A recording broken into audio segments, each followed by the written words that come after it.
Hey guys, Truly Our Reviews here with my review of Gods of Egypt. Now before I get started with my review, I need to let you know I'm going to rank this twice. And let me explain before you wonder why. There are two types of moviegoers in my opinion. There are the moviegoers who like stories, and it doesn't matter what kind of movie it is. It could be a comedy, a drama, an action-packed thriller, just all around. As long as it has a good, cohesive, and wonderful story, they'll love the movie. I mean, these people just love great stories regardless of the outcome of the movie. And then there's the moviegoers who like to turn off their brains, who just want to watch a bunch of CG nonsense action, stupid laughs, and so on, who don't really care for the story or don't really like dramatic movies, who think the Oscars are just whatever, who cares, they're just boring movies. There's that moviegoer. And now there's me. I'm both of those. Let me explain. I call this the I don't care moviegoer. This person, or myself, can turn off their brain, watch a movie with a great story and enjoy it as a drama.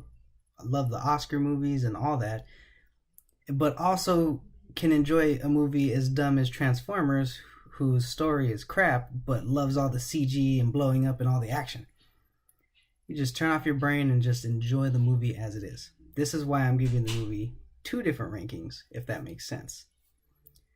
So now, let me tell you how the movie is as a story moviegoer. This movie story is shit. I'm sorry to say, but the story is horrible. It's everywhere. It's not coherent. Sometimes it makes no sense, and it's confusing at times.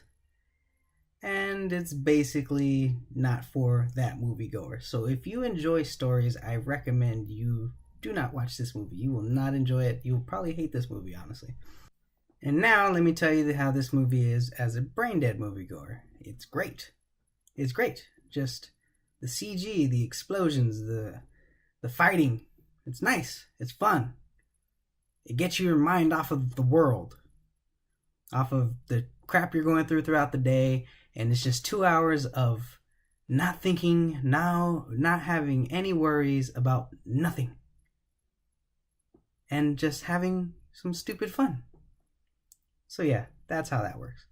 Now let's talk about some of the actors in this movie. There's Gerard Butler, who I have to say, he was over the top in this movie, but this movie called for it. This is the kind of movie that you need to be over the top for. And I swear throughout the whole movie I was waiting for him to yell, "This is Egypt," and that would have been just fantastic. It would have made it that much better. I probably would have told the story people they have to see it just for that part.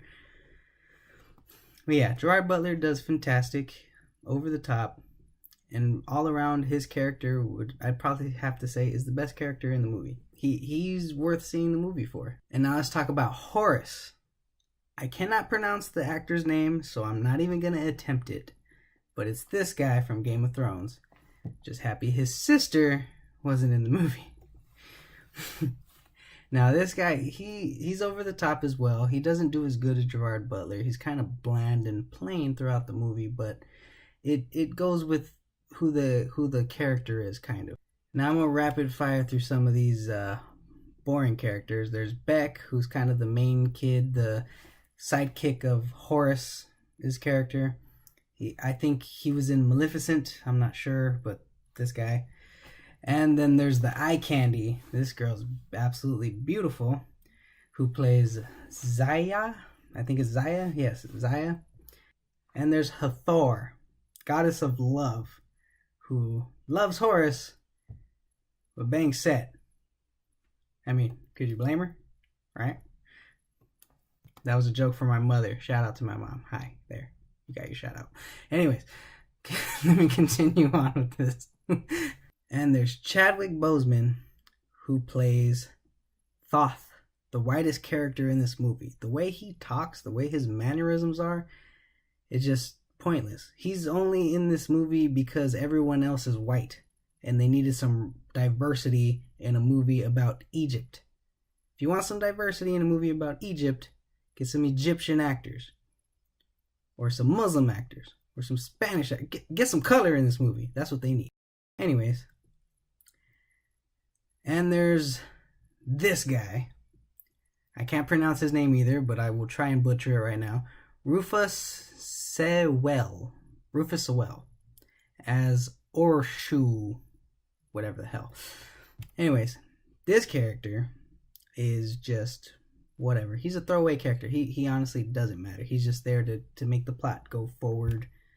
And that's basically it. That's basically all he's here for. However, there is a good movie he was in called A Knight's Tale. I recommend you watch it. Again, brain dead people. Oh yeah, you'll love that movie. It's dumb. I remember his line in that movie. It is, you have been weighed, you have been measured, and you have been found wanting. Yes, I like that movie. Sue me. Let's keep going. And there's Geoffrey Rush as Ra. I don't know why. He's the whitest white man in this movie, and if you don't recognize him, maybe this will help. Yeah, now you probably know who he is, right? So yeah, he plays Ra, the god of gods, who is on above Earth, or a box, you'll see, who floating, fighting a dark monster that he, for some reason, has been fighting for years and cannot destroy. If he's the god of gods, why can't he destroy this? Beats me. They never explain it. Let's move on. And now let me rank the movie for you guys as the story moviegoer. I give this movie a 3 out of 10. Just not a good story. You will be lost. It makes no sense. You will not enjoy this movie. Enough said. Now I will rank it as a brain dead moviegoer.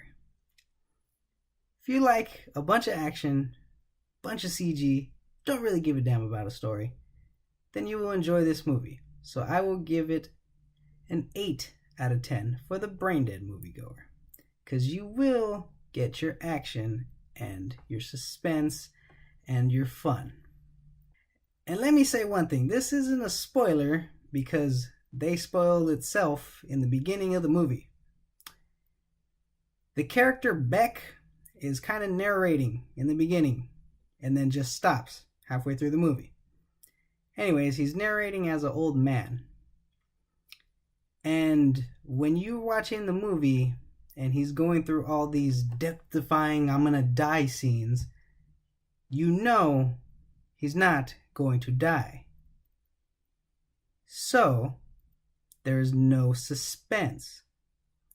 If you're going to have a character doing death-defying and amazing things and you want us to worry that he might die, don't let us know he's going to live in the beginning of the movie. Come on. This is the director who directed The Crow.